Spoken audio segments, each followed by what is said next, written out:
name's Amanda. I'm doing tonight's roundtable. I am a recruiter in the Career Center. Going on 7 years with the company, 6.5, almost 7 years here. First trucking company I've ever worked for, and I have learned a lot and am continually learning a lot, which I really enjoy about the job. Usually in the past we kind of ask everybody their name, what brought them to the company, and what fleet they're going to drive for. So I will start with you, sir. Lloyd, Bloomington, Illinois, wind and heavy haul. Sweet. What brought you to the company, Lloyd? Family atmosphere. Good. All right. Josh, from Eugene, Oregon. I'll be doing dedicated Fairfield and just straight out of school. So Okay. yeah. Sweet. Matthew, originally from Arkansas, but this time I'll say California.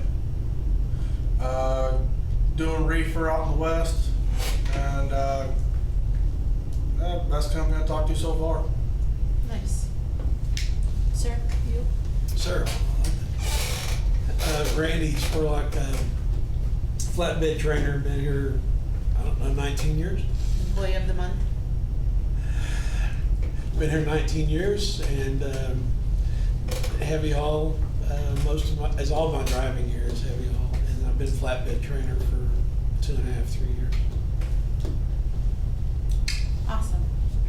Well, these groups are smaller just with not being able to bring a lot of outside drivers in, so hi to all the drivers that are listening in. The first thing that I want to talk about in today's meeting is I'm obviously a recruiter. Hiring drivers is what my department does, and our drivers are our best advertisement, our best recruiting tools. You guys get to have real life conversations with drivers in the equipment. You guys can tell them about the actual pay, what your actual paychecks look like, what your home time is like, what dealing with dispatch is like, all of those things. You know, when they hear it from a recruiter, they think, yeah, okay, sales pitch, whatever. But you guys are the true recruiters to the company, and we have now upped the referral bonus. So it's a $2,000 bonus for any driver that is hired on that you refer here. That stays with us for 30 days minimum. At that 30-day mark, you do get on your next paycheck that $2,000 lump sum, one payment, minus whatever taxes or whatever they take out of it. So keep that in mind, and we have plenty of business cards if you guys want to take any with you. You guys can write your information on the back, and that way if a driver doesn't remember your name, they have something to reference you guys with, because we definitely want to make sure we're paying you guys. So help out with that, and that would be awesome. Hiring's been kind of tricky these days, so all the help we can get, we will take.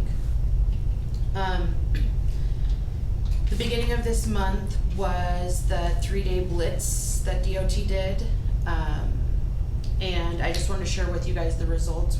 I think we did really well. The combined side, there were 6 vehicle maintenance violations, but 9 clean inspections, so that's, really good.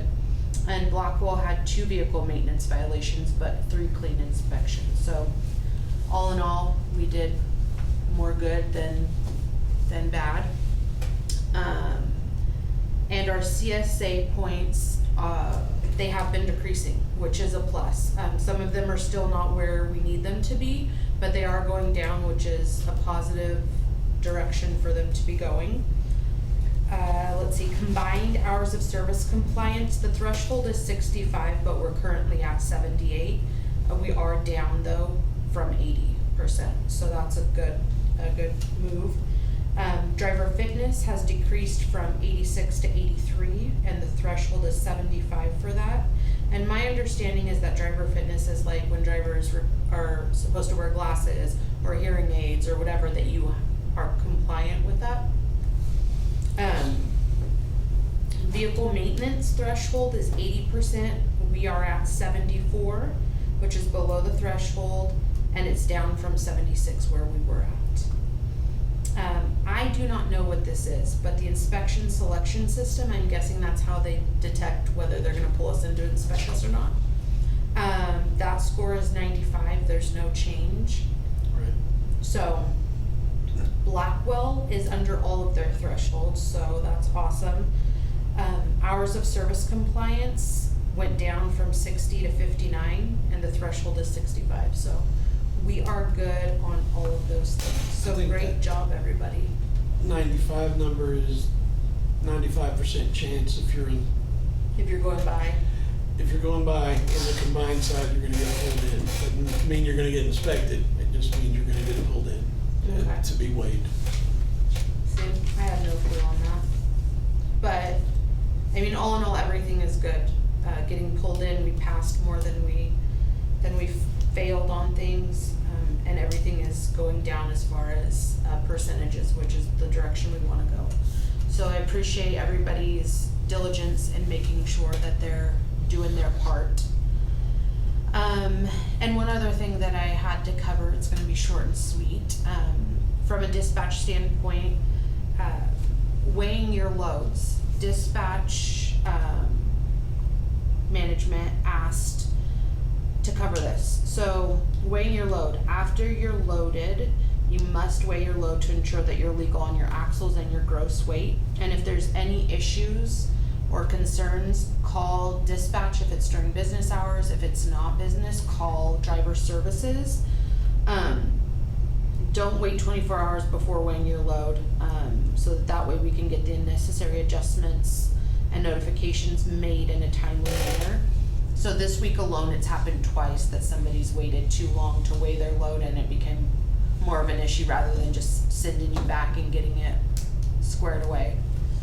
So just make sure we're doing that. Make sure you check that you received the correct paperwork for your load when you're loading.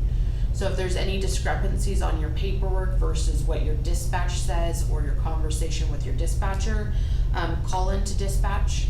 If dispatch isn't available, call into driver services and get somebody on the line and just make sure that we're matching everything. Pre and post trips. Dispatch is still having some issues with drivers not doing the pre and post trips to ensure that the DOT is current and all the paperwork is with the equipment. So, I mean, I've never done a pre or post trip. I'm sure they're probably not the most fun thing to do. But make sure you're getting it done because it'll save you time in the end. And you won't get stopped or put out of service or anything crazy. Just be able to keep rolling and making money. Time off.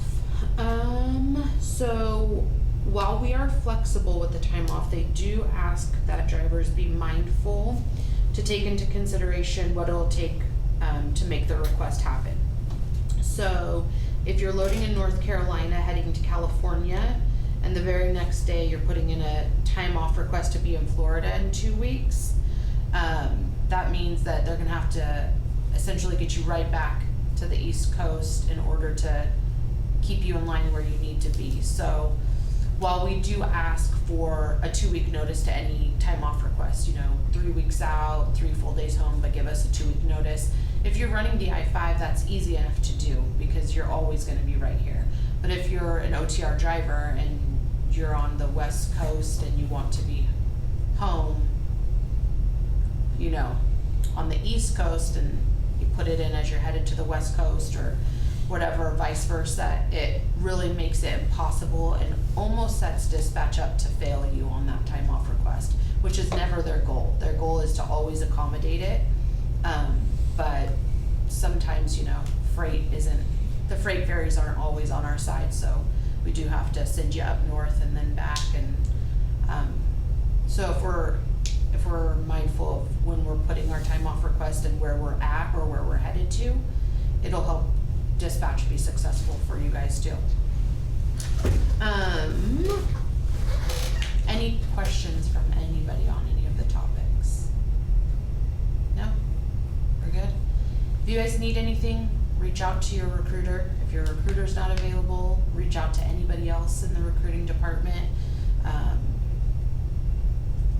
We're humans, we will make mistakes, we will forget, I will forget. Remind me, you're not bothering me if you're reminding me. I greatly appreciate it. So don't ever feel like you can't speak on it again if you haven't heard an answer. And I hope everybody has a great weekend. I hope we are the company that, you know, you guys can have a lengthy career with, because that is our goal. And send anybody you know our way.